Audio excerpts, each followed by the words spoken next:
Hola guerreros, bienvenidos al Valhalla. Hoy vamos a hablar de las hachas. Cuando hablamos de vikingos, la primera arma que se nos viene a la mente son las hachas. Las hachas son una herramienta y un arma que nos ha acompañado a lo largo de muchos años y durante diferentes periodos. En su principio, como pueden ver, era una herramienta de trabajo. Era exclusiva para los leñadores. Era un arma relativamente sencilla, que se compone de un mango de madera y una cuña de metal. En sus principios, el principio de la cuña nos permitía atravesar con mucha facilidad lo que eran los troncos y nos permitían partir la leña sin ningún problema. Los vikingos en su inicio, a pesar de lo que nosotros creemos, eran mercenarios o piratas. Entonces la mayoría se componía de granjeros y no de soldados profesionales.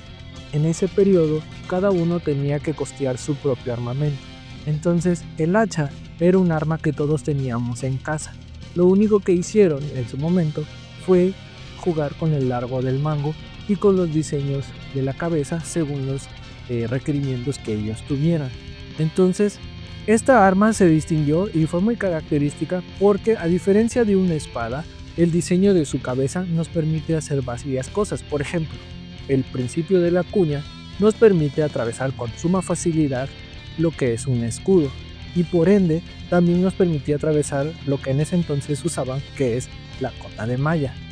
Por eso, al usar desde la parte de abajo o desde la parte del medio, toda la fuerza que podemos ejercer con ella se concentra en un punto, por lo cual es un arma muy útil para atravesar las defensas de nuestros adversarios.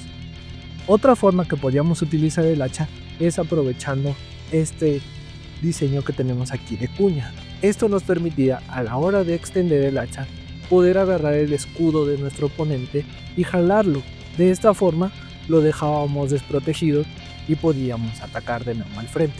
En una formación donde varios estaban en una sola fila, uno de ellos podía atrapar el escudo, jalarlo y permitir que el compañero de al lado o el que estaba atrás de nosotros acabara con esa persona que ya tenía su defensa abierta.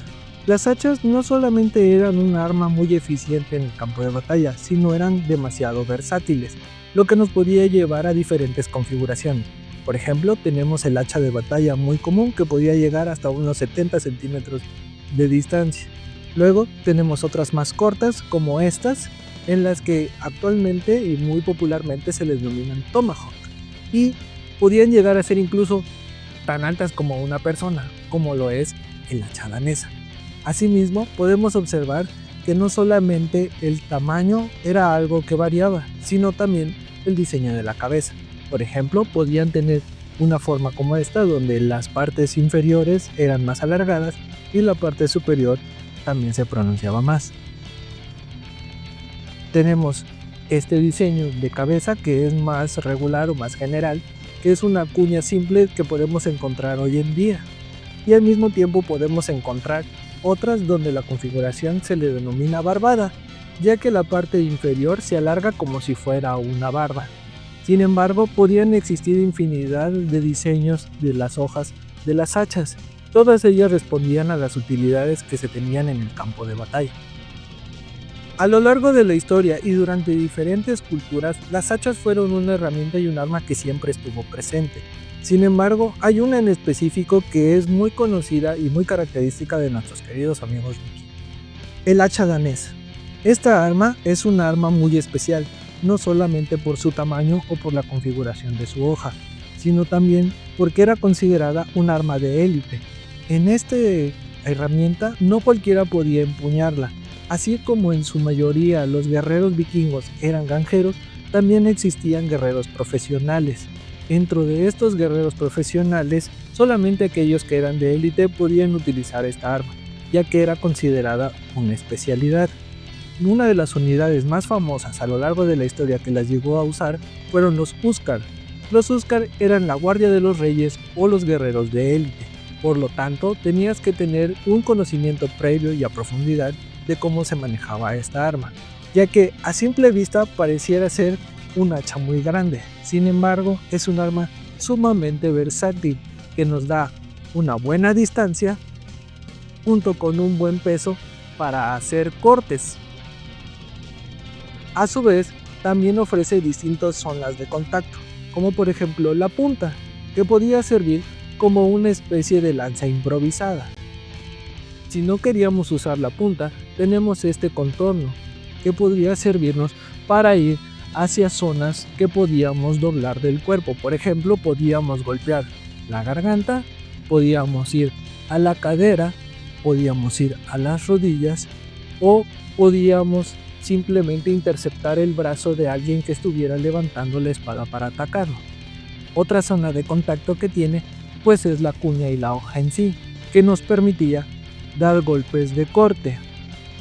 Gracias al tamaño y a la fuerza que podíamos imprimir con esta arma, atravesar una cota de malla era algo muy sencillo, pero lo que lo hacía más letal es el hecho de tener un escudo, ya que si lográbamos usar esta arma contra un escudo, aunque la persona pudiera detener o bloquear el impacto, el brazo que estaba detrás podía sufrir una lesión, o al atravesar, podía atravesar hasta el brazo, y a la hora de retirar el arma, podía causar un corte secundario. Luego, tenemos la parte de abajo del hacha danesa. De esta forma, podemos atrapar las extremidades inferiores, ya sea detrás de la rodilla, ya sea hasta el pie, o incluso tratar de entrar en las zonas como no son la ingle, ya que podíamos entrar con la hoja aquí y en ese momento girar para que la hoja, la esquina inferior, jalara. En caso de que no pudiéramos capturar con esta esquina, la hoja hacía el trabajo del resto. Y como normalmente las armaduras de ese entonces no tenían una protección muy especializada en las piernas, un corte a esa altura podía pasar peligrosamente por la arteria femoral. Y también tenemos este otro borde de acá, que hace el mismo concepto de aquí, o el concepto de acá, que es atrapar concretamente una parte del cuerpo. De esta forma podemos observar que tenemos alrededor de 1, 2, 3, 4 y 5 zonas de contacto, solamente con la cabeza. Aparte teníamos que lidiar con el largo del arma, ya que si yo llegaba a fallar con la cabeza, podía usar la parte posterior y podía hacer juegos de longitud, para que si mi adversario intentaba detener, podíamos hacer una finta y cambiar, lo que lo hace un arma extraordinaria a la hora de combatir. En lo personal, es una de mis armas favoritas, ya que ofrece una buena ofensiva, una buena defensiva y puede atravesar una cantidad significativa de defensas y armas. Las hachas tienen una diferencia significativa con las espadas. Las espadas son un arma que se utilizó a lo largo de toda la historia de la humanidad durante casi todas las civilizaciones del mundo, ya que su característica es que es un arma balanceada. ¿En qué sentido? Las espadas ofrecen muy buena ofensiva, muy buena defensiva y un rango de alcance adecuado. Sin embargo, las hachas tienen una diferencia en el sentido de que son muy buenas para hacer un movimiento ofensivo, pero la defensa va a depender de cómo agarremos nuestra arma. Nosotros, si la agarramos de esta forma, vamos a potenciar el alcance y la fuerza de nuestra arma. Si lo agarramos de esta altura, ya balanceamos un poco mejor. Quizás el poder se pierde, pero ganamos un extremo con el cual nos podemos defender. Sin embargo, para hacer estos cambios se requiere una gran habilidad. Es por eso que nuestros queridos amigos vikingos utilizaban la configuración de hacha y escudo. De esta forma, el escudo podía hacer las funciones defensivas y el hacha exclusivamente hacer las ofensivas. Al momento de combinar ambas, la potencia del ataque y la defensa se combinaban.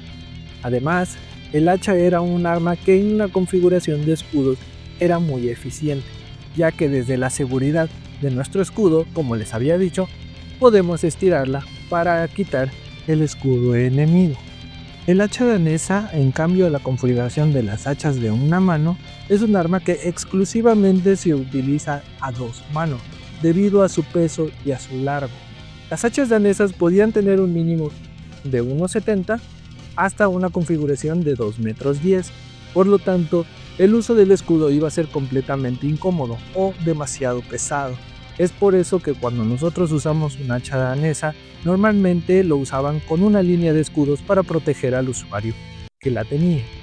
El hacha danesa fue tan eficiente que incluso los mismos sajones, que fueron enemigos eternos de los vikingos, la adoptaron en sus propios ejércitos. Sin embargo, a través del tiempo, el hacha fue evolucionando, dando paso a otras armas. Por ejemplo, cuando las armaduras se fueron perfeccionando, había que tener nuevas herramientas para atravesarlas. Entonces, algunas personas empezaron a añadir martillos en la parte de atrás. Pero, cuando las armaduras volvieron a evolucionar, comenzaron a ponerle una punta aquí. De esa forma, nacen lo que se llaman las alabardas. Las alabardas combinan la fuerza y versatilidad de un hacha con el poder de un mazo y al mismo tiempo toda la versatilidad que nos dan las lanzas. Por muchos años, nosotros hemos creído que las espadas han sido las armas principales y predilectas de los guerreros, pero la verdad es que no. Una de las armas que ha sido más eficiente a lo largo de la historia han sido las lanzas, y por ende sus derivados del mismo tamaño. Lástima que a lo largo del tiempo, conforme las armas fueron evolucionando y se fueron revolucionando, llegaron las que fueran los sustitutos de estas maravillosas armas, las armas de fuego. A pesar de que una hacha danesa era muy fácil de producir, pues como pueden ver es solo un palo muy largo y una cabeza de hacha, resultaba más eficiente un arma de fuego, porque aunque esta nos puede ofrecer 1,70 m o 2,10 m de distancia, un arma de fuego nos puede producir 10, 20 o 30 metros. Y no importa qué tipo de armadura llevara, el mismo disparo podía atravesarla, y se requería mucho menos preparación para poder usar un arma. Entonces poco a poco se fue dejando de usar este tipo de armas hasta completamente adoptar las armas de fuego. Hoy en día podemos ver una variación de estas armas o de las alabardas en la famosa Guardia Suiza o la Guardia del Papa, que todavía algunas veces podemos observar que llevan las alabardas con púa y martillo. Si toda esta información te gustó, te causa mucho interés, puedes visitarnos y aprender con nosotros. Y aquí lo vamos a dejar hasta hoy, pero no te olvides que estaremos subiendo más datos curiosos de más años. Así que guerreros, nos vemos en la próxima. Let's go.